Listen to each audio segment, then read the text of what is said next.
Hi everyone, welcome to Olive City Homestead. There's such wonderful things about every season of the year, and the older I grow, the more I appreciate each season as it comes. There's no doubt though, at certain times at the beginning of fall, the garden really doesn't look that great. It's burned out from the heat of the summer, brown edges, straggly, just sort of tired looking. Sort of how we're all feeling right about now. But the thing is, it's only for a moment in time. So today's video, I'm going to share with you 4 ways that I enjoy my ugly fall garden and how you can too.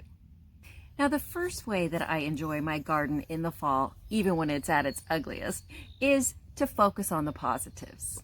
And there are so many positives in the fall. First of all, we have cooler temperatures, and I can certainly appreciate that. I'm certain some of you can too. We've had 90s, 100s, 110, 115 all summer. So having it be in the 80s or even the 70s as it's been this past week. Oh my goodness, this morning when I went out to water at 7, it was 50 degrees. I mean, that is really very cool for here. It often is that temperature in January. So, I mean, I had to get out my cozy sweater. And another positive, sort of related to the cooler temperatures, is that in the fall, we have to do less watering. Now, for those of you who get a lot of rain throughout the summer, I guess this isn't a big deal. But for those of us who live in drier climates, where we saw one rain all summer long, which was a kind of summer lightning storm, which turned out to be a very bad thing because it started lots of wildfires. But anyway, we get no rain in really most of the spring, definitely all the summer, and even into fall quite a bit, actually, until December. However, because of the cooler temperatures, we have to do less watering. And so that is so wonderful. This morning marks the first day, October 9th, the first day of my gardening season where I did not have to water. Yeah. Now, I did sprinkle my new seedlings, but only a few of them needed even that. They probably didn't even need it, but that's how I am. I tend to go a little overboard on that. But yeah, no watering. And that gives you lots of time, and that's a great plus. So there are definite positives related to the temperature and less water that we can all appreciate. And a final big positive is related to fall crops. And this is sort of twofold. One, there are so many plant and forget about it crops that you don't even have to think about till spring. And then you get to harvest them. And so, yes, this coming week I'm planting garlic and onions. I love crops like that. I plant them, Mother Nature takes care of them, and later I get to eat them. And then there are the crops you can only enjoy, you can only grow during cooler temperatures of the fall and winter, such as cabbage, carrots, broccoli, radishes, all these things that would certainly not survive in the summer in most of our areas, definitely not around here in Zone 9B. And I'm having a lot of fun getting those going here. It's actually the first time that I'm growing most of these crops. I am actually a somewhat new gardener. I've only been gardening 4 years, and each year I've added more. And this year I'm adding cool weather crops in a winter garden. And then the last thing that I try to remind myself of many times throughout the fall, especially the beginning of fall, like right now, when I'm walking around and seeing all the brown and all of the falling over, dying plants that I need to pull out, I remind myself this is just a phase. It's just temporary, because in a few short weeks, when I have pulled those out and when my new seedlings have taken off and grown, it's actually going to be really exciting and fun and beautiful again. So it's just a temporary thing. And even now, during this transitional phase, there are still some things that are beautiful. Let's take a look at some of those. Some of my back patio garden with the lantana going strong, so vibrant. The garlic chives flowering, the purple fountain grass tall and appreciating the fall breeze. With dahlias tucked in here and there, and Mexican heather. That Mexican heather is such a pollinator attractor and just so beautiful. And I have flowers growing here on my back patio in containers, sort of experimenting and seeing what I like. Got some alyssum, purple alyssum there, some coreopsis. We've got some mums, which of course everyone knows do so well in the fall. Some pretty verbena. And some lovely pink petunias. And of course, alyssum really loves the cooler temperatures of fall, and it brings much needed beauty, sort of a peaceful beauty. Gazanias going strong, and they come in so many colors. I love gazanias. They spread all over the place by themselves, and I just dig them up easily and plant them all over my property. And again, orange like this was the first one I got, and I love this color and this pattern, but now I have so many varieties, so many colors and patterns. See, here's another. I love this. Isn't that just beautiful? Yeah. Yes, fall brings with it flowers that are beautiful despite the dying veggies. Now, these two beds in front of me were just covered in all sorts of greenery a few months ago, or even 4 weeks ago. I had delicata squash, I had Amish pie squash, I had zucchini. There was just green leaves everywhere and tons of veggies. But I also had this amaranth, and this amaranth was as big or bigger than any of those plants, or even several of them put together. It at one point was 6 feet tall, at least. And it spread probably 10 feet wide, and the leaves were huge. It was so glorious. It did eventually break. It was just too big, and you can see the stalk here of where it broke. And actually, at first it broke here, split in half, and then eventually, months later, like about 3 weeks ago, it broke off here. And I've left the base of it, though, because even now, in its diminutive size, isn't that pretty? Yeah, I'm going to take some cuttings to do a little arrangement, because you can't get more fall color than that, right? A little tip though, something to be aware of when it comes to amaranth. It is gorgeous and it seeds itself super easily, and that's what the tip is related to. Be careful, because it's not a big deal, but it does send its seeds everywhere. So you'll have to take them out, or you will have huge amaranth plants growing everywhere. The one good thing about it is they're super easy to spot. I'll show you right down here. So amidst these flower seedlings that have come up, you see those few little red seedlings? Yeah, that's the amaranth. I've already pulled about 30 out of that little pot. I don't even know what those seedlings are. I think they might be zinnias, or I don't know. I obviously sprinkled something in there and have since forgotten. But here we go. The herb garden alongside my chicken coop is looking as beautiful as ever. So we have the lemon balm there, and boy, look at that. It's coming back with all fresh, strong growth now that the temperatures are cooling off. Have some little pretty violas down there. A random tomato that volunteered.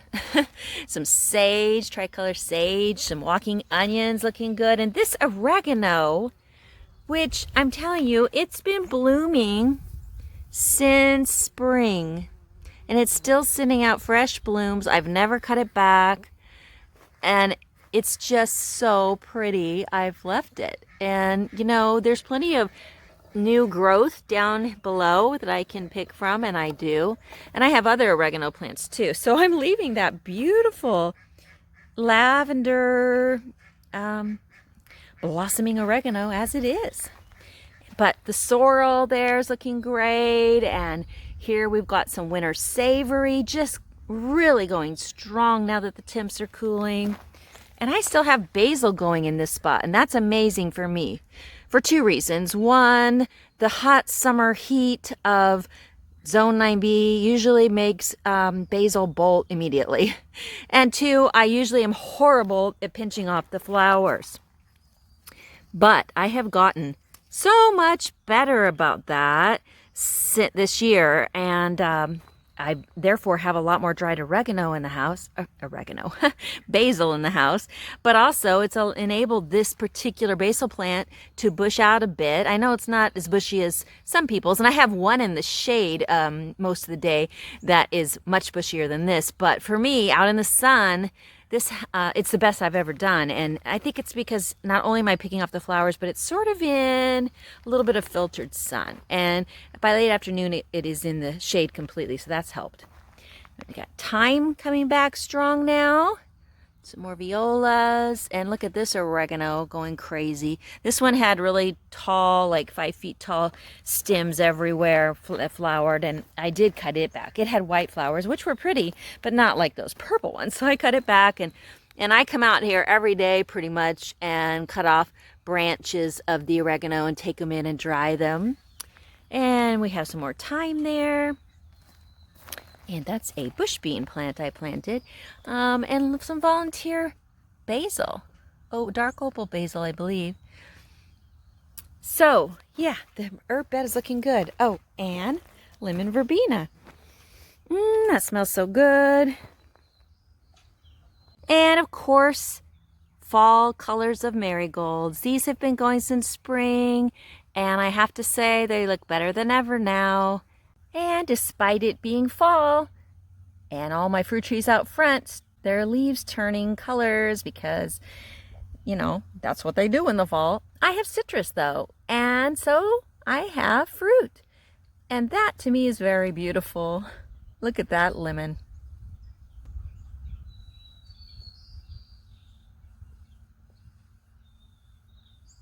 It's more mums just starting to bloom. You know, I'm finding this Merit tree collard pretty gorgeous right now. I did a major prune back on this, and I have a video I'll link in the description below to that video where I had to prune this back, and I had to take off a bunch of bugs that were all over it. First time I've ever had to deal with them. And so when I finished, this looked like some kind of bonsai project. And now, just a couple weeks later, it has filled out. The leaves have tripled in size. Look at that. It's just gorgeous, and it's only going to get sweeter and bigger throughout the winter. But right now, I think that is just beautiful. I'm working on a little fall porch display, which I've never done before. Not very artistic, and I'm still in the process. This is just beginning, but I'm liking how it's looking so far. I finally found a use for those huge Amish pie squash I have there on the left, and planted some violas and orange mums, and then I had some plants already in the ground, like those gazania in the bottom right corner, and then these zinnias. They're so beautiful and attracting the bees like crazy. So yeah, I'm going to do a little more with that, but I'm liking how it's looking so far. Okay, so yes, the first way that I enjoy my ugly fall garden is definitely to focus on the positives. And then the second way I enjoy my garden in the fall is to realize and appreciate all the time I suddenly have. So in the early spring, we're finishing prepping our beds and we're doing all the planting. I know that I spend so much time carting my seedlings that I've started indoors out to harden them off and then lugging them all back in. And there's just so much involved with that. And then the planting, and throughout the summer, you have all the maintenance. Here, I have so much watering to do because I like to do it by hand. And then there's, for those who have a lot of weed problems, there's that going on. For me, that's Bermuda grass along the edges of my garden that I'm always trying to keep at bay and slowly eradicate over the whole property. And then as summer goes on, you've got all the harvesting going on of the different crops and the preserving of them, cooking and canning and freezing and everything that goes into that. So when fall comes, suddenly you have this extra time. For instance, this morning when I didn't have to water the garden, suddenly I had 2 hours to myself to do whatever I wanted. Well, of course I wanted to spend it in the garden. But see, now you can choose what you're going to do. And so I use that time for garden projects, fun garden projects, and big garden projects that I had to put off until I had more time. So what are some of those? Well, for me, I'm going to be adding a few more raised beds. I have some wooden squares that are around some of my fruit trees in the front of my property that I actually don't need there anymore.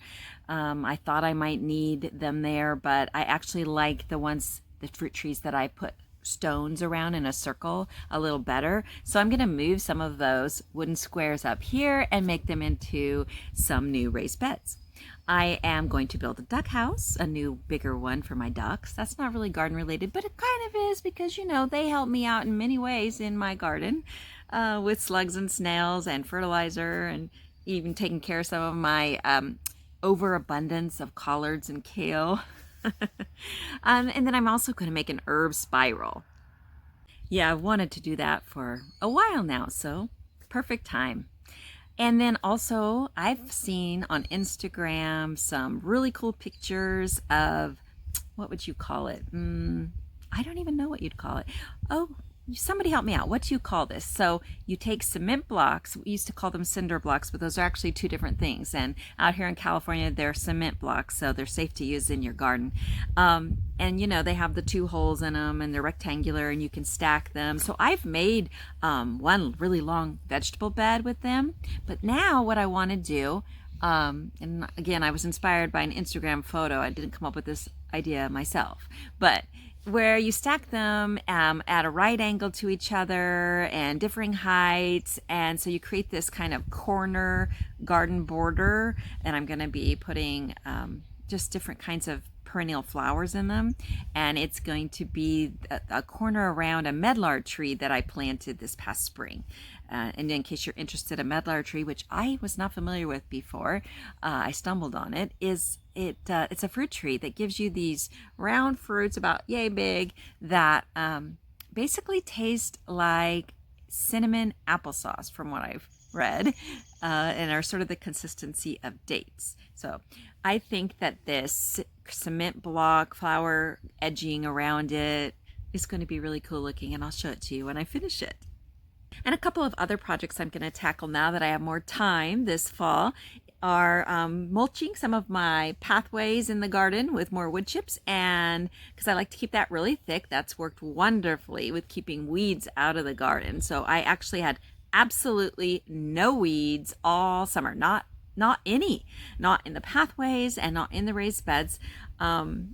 And I mean, I just can't even believe that. The only weeds I have, if you want to call them that, is actually Bermuda grass. And again, I don't have any in the garden because when I put that garden in, I made sure to get the good top layer of Bermuda grass roots out and pile on compost, well, cardboard and compost and food scraps and chop and drop mulch, and then 18 to 24 inches of wood chips. So that took care of the Bermuda grass, the little bits of it that were in the garden area. But I'm trying to slowly back the Bermuda grass away from the garden farther and farther. And so I need to put more wood chips on that area every year. And now I have time to work at that. And one other thing I want to do now that I have time in my fall garden, I want to make some bird feeders and some other fun things like that. So a third way that I really am enjoying my ugly fall garden is to focus on the beauty that spring is going to bring with it. And what do I mean by that? Well, aside from, you know, the vegetable garden, I'm thinking about flowers. So I placed my order for some more bulbs. I just got into planting flower bulbs last year a little bit, and I loved my tulips and bearded irises and dahlias that came up, or dahlias as you may pronounce it. And so I ordered some more. I ordered some dahlias, I ordered some tulips, and I ordered some alliums, which I'm really looking forward to. But I have to say, dahlias, they're my favorite. I mean, how beautiful are these? You know, they bloom in the summer, but they bloom so much more, so much prettier in the spring and again in the fall. So I've ordered some new kinds. I'm really happy to get these varieties. I've ordered what are called dinner plate ones. which are actually huge and tall, and that's going to be a first for me, and I'm really looking forward to it. And I had to show you this gorgeous variety. This is a tequila sunrise dahlia. Isn't that beautiful? So I ordered my dahlias and alliums and irises through Longfield Gardens online, and they're supposed to be arriving any day now, and I'm super excited about that and can't wait to plant them in the ground. Oh yes, and the tulips. It's just so much fun. And then they come in the spring. Again, last year was my first year doing it, and you know, you kind of, well, having not done it before, I kind of doubted they were going to come up, but they did, and they were wonderful. And I also should mention that you can find bulbs like this at your local nurseries. My favorite nursery is Annie's Annuals and Perennials, and it's in the Bay Area, about 2.5 hours from me, but it is so worth the trip a few times a year. I am so inspired when I go there, and I like to go in the fall because not only, like last year, can I get bulbs, which I got freesia bulbs last year, and you know, those were great. I might need to go get some more freesia bulbs. But also you just get inspired for different things that you might want to grow for spring. So flowers or vegetables, but nurseries are great places to go for inspiration when you're feeling a little down. And now that you have more time in the fall, you can do that. And the fourth way I really enjoy my ugly but not so ugly fall garden is to just take time in the morning, in the afternoon, in the evening, and sit in the garden somewhere nice and consciously enjoy it. I do enjoy my garden when I'm working in it, when I'm watering, when I'm planting, but I also like to just take some time to sit in it and enjoy nature, the sights, the sounds, the smells. There's really nothing as inspiring and as re-energizing as nature. And when you've helped to grow that nature yourself, well then it's even more satisfying and more enjoyable than ever, for me anyway. Just sit and relax and soak up the wonder that is nature, the beauty, the peace that only it can give. Nothing can compare. So treat yourself to it this fall.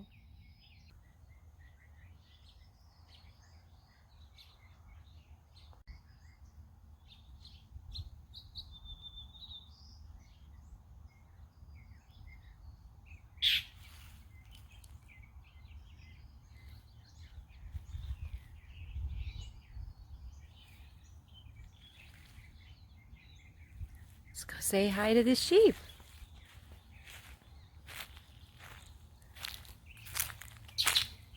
Oh, except one thing. They're going to see me coming and they're going to think I have some leaves for them. Huh? You're going to think I have some leaves for you boys, aren't you? I know. I'll go get you some leaves, okay? So I brought the boys some mulberry leaves. I have many non-fruiting large mulberry trees, so there's a never-ending supply of these leaves. I also have a fruiting large mulberry tree, which is wonderful in the spring for cobblers, and this next year I'm going to do jams too. But this is Coco, and that's Toffee, and they are 3-year-old Shetland sheep wethers. They're my 17-year-old daughter's pets. We've had them since they were just a few months old, and they are sweetie pies, and their favorite treat is, well, leaves of any kind.